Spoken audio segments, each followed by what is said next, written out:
كل اللي بتعمله وانت مشغل في بي ان في السر متسجل عندهم بالملي. مساء كريستال. طول عمرنا بنسمع عن الفي بي ان وعارفين ان هو ستر وغطا وامان، بس الحقيقه انه مش كده. قبل ما ابدا معاك عايزك تقفل فيلم المصارعه اللي انت مشغله وتسمع معايا حكايه النهارده. في 2011 مجموعه هاكرز هكروا شركه سوني ونشروا بيانات ملايين من الناس. الاف بي اي كان هيتجنن لان الهاكرز كان متخفي علشان مستخدم في بي ان، وعلشان يقبضوا عليه كان لازم يذاكروا ازاي الفي بي ان بيشتغل. علشان تفهم، تخيل معايا انك عايز تشتري حاجه من محل ومش عايز صاحب المحل لا يعرف شكلك ولا عنوانك، هتعمل ايه؟ هتأجر مندوب وهتديله طلبك وتقول له اشتروهولي. المندوب هيروح المحل وهيشتري الحاجه بوشه هو وهيجيب لك الطلب بتاعك لحد البيت. فكده صاحب المحل والشارع كله مش شايفين غير المندوب. حركه صايعه صح؟ تعال اقول لك بقى على الخازوق اللي خده الهاكر. انت فعلا استخبيت من صاحب المحل، بس المندوب نفسه عارف انت مين وساكن فين بالظبط. وده بالظبط اللي حصل. الاف بي اي راح لشركه الفي بي ان اللي كان بيستخدمها الهاكر، وبالمناسبه هي اسمها هايد ماي اس،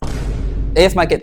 والشركه ما سمتش عليه، ما هي كبيره، طلعت كل اللوجز والدفاتر وسلمت الاي بي والعنوان الحقيقي بتاع الهاكرز، والاف بي اي جابوه من سريره. فالفي بي ان ما هو الا مجرد كمبيوتر في بلد تانية بيكلم المواقع بالنيابه عنك، بس هو اللي شايف كل حاجه. فلو شركه الفي بي ان بتسجل بياناتك، فكل اللي بتعمله في السر معروض عندهم على الشاشه.